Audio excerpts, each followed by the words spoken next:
Welcome back to another list with yours truly, Sam Healy. Today we're going to take a look at something a little bit off the beaten path. It's not really a top 10. I just want to relate to you 11 games that I played on the cruise. The Dice Tower cruise that just happened a couple weeks ago.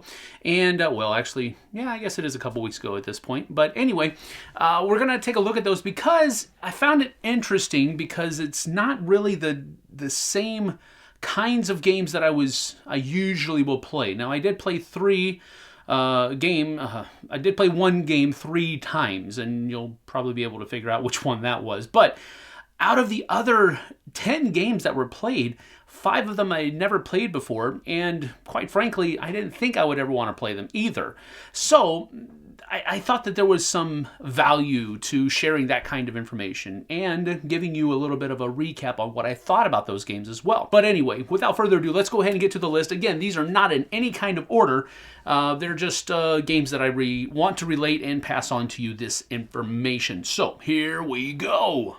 So without further ado, of course, the one game that I played 3 different times was Blood Rage, my favorite game, and this has become somewhat of a phenomenon. I think I probably let the cat out of the bag a little bit too much because whenever I go to a convention, that's usually, not always, but usually that's one of the first games I get asked to play because it's my favorite game, and I've told people that I enjoy teaching it, and there's a lot of people out there that still haven't played it, so of course, naturally, I'm going to want to kind of try to share that love that I have for the game with other people. And that's exactly what happened on all 3 of these instances. Sometimes it's people that know how to play the game well, and they just want to play the game with me. Other times, they want me to teach them how to play the game, and I'm absolutely fine with that. It's actually one of the few games that I'm absolutely always usually fine with teaching because I love the game so much, and I'm very, very, very familiar with it. So all 3 of these were teaching games, and I did not win. I don't think I won any of them. Well, maybe there was one that I won. I can't remember for sure. That's not why I play the game. I just really enjoy playing it.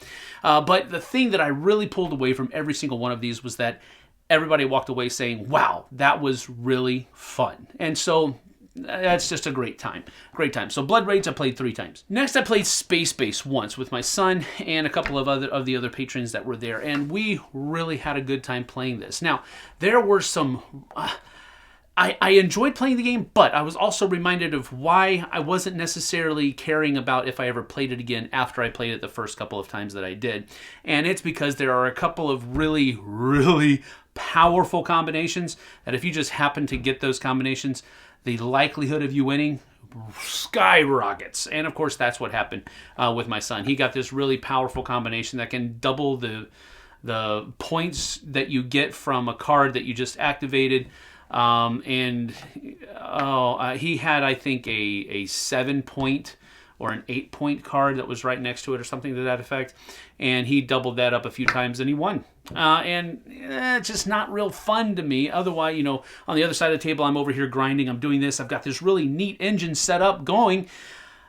But it ultimately didn't do any good because it didn't win. Now, I enjoyed kind of building that and watching it grow and all that kind of stuff. But at the end of the day, it would have been cool to kind of get one of those cooler cards that combo well off of other things. But I didn't, so I lost. So that's just it. I enjoy Space Base, but it has some flaws, in my opinion, and those really powerful combinations are where those flaws lie. Next, I played AZUL, Stained Glass of Sintra. Now, this one, again, I've played before, and I've said that I really do enjoy this. I enjoy it more than the original AZUL. I think it looks better. I think it plays better.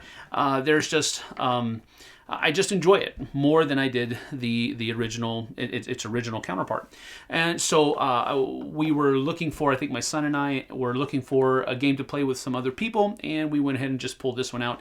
It was one of the ones that was easily found in the library. Not that it didn't get played a lot, it's just that particular moment in time, it was easy to find. And so we pulled it out and played it.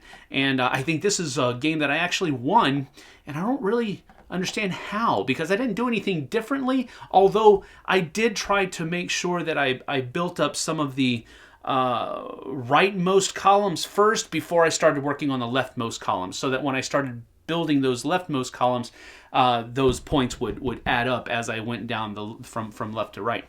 So that's the only thing that I really did. I think that's probably something you should probably try to do if you can.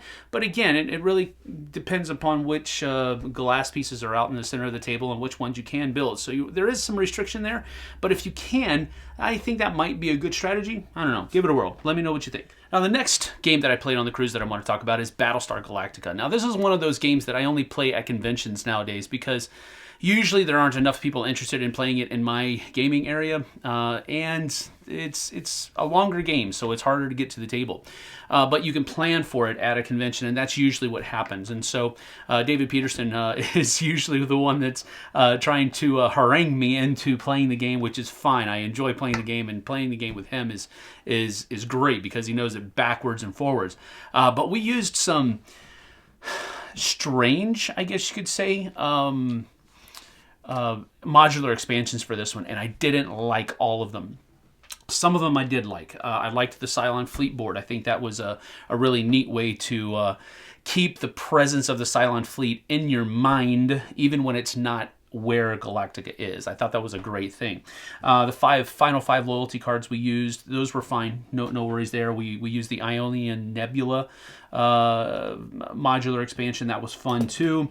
The Mutineer loyalty card, we also used that one, and that was unfortunate because that made it a little bit more, I guess you could say, difficult for the humans because I was playing Apollo, Lee, Adama, and I was the Mutineer. I got the Mutineer loyalty card. So that made it a little bit more difficult for us. At one point, though, I was the president, the commander, and the Mutineer all at once. And so that was kind of a strange... It was cool. I took a picture of it. But yeah, that was neat. So I didn't necessarily not enjoy it, but... I don't know if I'll use the Mutineer again. We also used the Pegasus expansion board as well, so that's always cool. Have Pegasus around. We also used Cylon Leader. David Peterson was actually the Cylon Leader, and so that made things a little bit more difficult too. And then we also were using the Treachery cards and all that good stuff too. And so there was just so much added in there. And I can't remember what the name of it is, but there's these little tokens that if you have 3 of a certain color at the end of the game, you're eliminated from the game. Or if you only have 2 of a certain color, then you're fine. And I don't remember what they're called, but that one didn't sit too well with me either. But I think it was just the combination of modular expansions that we used with this game, that just kind of threw it off kilter a little bit. So didn't really enjoy all of it, but I still had a great time playing it with the people that were at the table. We also played the other game, or rather the last game that we played that I had played before, is Celestia. And this was a really cool thing too, because we kind of just picked it up on the fly almost, and we added a 5th player definitely on the fly because we were about to get started, and somebody came up and says, "Hey, can I play? I was listening and I'm pretty good." And so yeah, we just went ahead and added them in because it's very simple. But it's really great time with Celestia. It's probably one of my more favorite party-ish kinds of games that are very, very light, very simple to play, and when you add in the expansions to it, it really kind of beefs up a little bit, but not too much to where some of that simplicity is lost. So really had a fun time with Celestia as well. Now, the rest of the games I'm going to talk about are games that I had never played before, and the first one I'm going to talk about was actually a prototype that's going to be coming out from Breaking Games. And this one is called Dwellings of ELDERVALE. And this was I guess you could say an area control type game. There were so many different things that are going on. Everybody has kind of asymmetric powers. On top of that, you have your own special power. Each of your units, I guess you could say, have their own special ability, and basically you're just trying to get a number of dwellings out on the board, and you get a lot of points for scoring dwellings, and if dwellings are next to each other, you get more points and all this other kind of stuff. But it was a really interesting game, and it was in prototype form, and that I'm a very aesthetic person, so that kind of took away from my enjoyment of it a little bit, but I was able to focus on the mechanisms and all of the different things and how all of the different cogs kind of fit together. And I really did enjoy it. So keep your eye out for this one. It's called Dwellings of ELDERVALE. I'm sorry. No. It's called Dwellings of ELDERVALE. So be careful with that because it sounds like Everdale, but it's not. It's ELDERVALE. That's coming from Breaking Games in the future. Don't know how soon or not, but I really did enjoy it. Had a great time with it. Another game that I was not expecting to ever desire to play was a game called Keyflow. Now, this is kind of from what I played it with Mandy, Suzanne, and Kenny. And from what they had told me, they had all played Keyflower, and it's basically a streamlined version of Keyflower. And so, okay, fine. I had never played Keyflower, so let's get to it. And I was taking a lot of guff. You know, people were walking by going, well, what are you playing that game for? Suzanne was giving me a lot of trash talk about how why was a Amerithrasher sitting down and playing this game and all this. Like, you're not going to be able to do it, you know, and all this other kind of stuff. And so I was like, all right. You know, I took the hits and rolled with it and understood how the game played and actually ended up winning. So to all of you Eurogamers out there that don't think Amerithrashers can play your games, well, we can. And actually, I did enjoy myself. It was fun.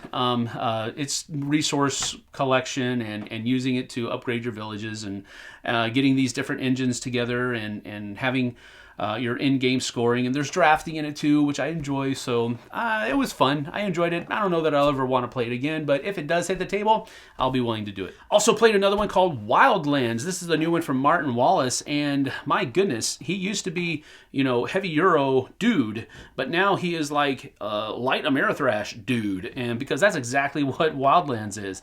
You're basically just trying to deploy your team out into the dungeon or in the city to collect your different shards of a crystal or something to that effect, and the first person who does that wins.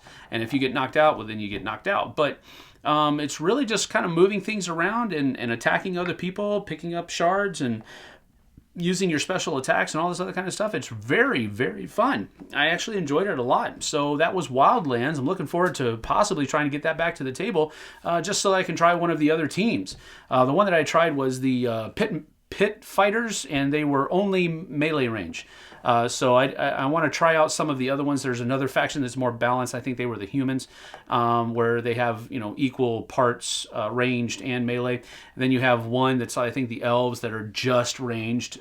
So I want to try one of those other factions out to see how it plays and see if I still enjoy it as much as I did. I really enjoyed the faction that I played. So we're looking forward to getting that one back to the table. Also played another game called AEON'S End. Now, this one's not a newer game. It's just one that I had never played before. And it's a deck building game in the strictest sense of the word, because you don't shuffle your deck ever. You will get the cards back in the way that you play them. So you can actually construct your deck, and you can, if your mind can do this, can actually continue to know what's coming up in your deck. And so that was an interesting thing. So I enjoyed the game. I don't think there was anything necessarily wrong with it. It was a neat twist on deck building games. You know, your deck just simply flips over. It doesn't get shuffled or anything like that. So I enjoyed it. And if you like deck building, well, then you should probably give this one a try if you haven't already. We also played Pandemic Fall of Rome. Now, I'm not the huge Pandemic fan that Z is, but I do enjoy the game. I like it. I like it best probably as the Legacy, you know, seasons 1 and 2, because of the story-driven aspect that's behind it. But the Pandemic Fall of Rome was an interesting twist, because this was kind of taking a step into not curing diseases or anything like that, but it is fighting off the invading hordes of you know, to try to keep Rome from falling. And I thought that was an interesting thing, you know, changing curing the disease into allying with that, and then you can recruit their people into your cause and use them for spreading out and trying to keep that defense up. I enjoyed it. We lost, but we didn't lose in such a way that we thought that it was unbeatable. We had already allied with one of the groups, and then we had enough cards to ally with 2 of the others. We just didn't get around to it. So we were within reach, I guess you could say, if a couple of things hadn't gone the bad route. So I did enjoy Pandemic Fall of Rome. And then finally, we're going to talk about TEOTIHUACAN. I hate the name of that game because it's so hard. Teotihuacan, or something to that effect, City of Gods. And I played this one with Brian and Carla Drake, and then Tim, I can't remember his last name, for goodness sake. He's the one that's running Dice Tower West, and he's the one that actually taught us the game. And you know what? I actually really enjoyed the game. Came in a very close second from what I was told. I had to flutter off to the to get ready for the Dice Tower live show that particular evening, but I took my last turn and then I let them basically just put all the points together and let me know later on. And it turns out that I came in very close second. I used a lot of the City of the Dead mechanisms to gain a lot of my points. Not many of them, I guess, but a lot of them. But the person who won used the mask system, and she was able to score a boatload of points with the masks. So I think it's a cool game. It's definitely a mid-weight Euro. I don't think it would be definitely considered a heavy Euro, but I can see how people might think that it is. It's definitely on the upper scale as far as I'm concerned. I don't know that I'll ever play it again, but it was a good experience, and I definitely enjoyed playing the game with those that I did. So those are the games that I played on the cruise. You can take this list and do with it what you'd like. Some of the insights that I might have, if you find that you're aligned with me on some of the games that you enjoy, or some of the same games that I enjoy, then that'll be of use to you. And the opposite is also true. If I think that a game is bad and you usually disagree with me, well, then that might be a game that you're going to think is good. So hopefully you enjoyed this. We'll talk to you guys and gals on the flip side. Take care now.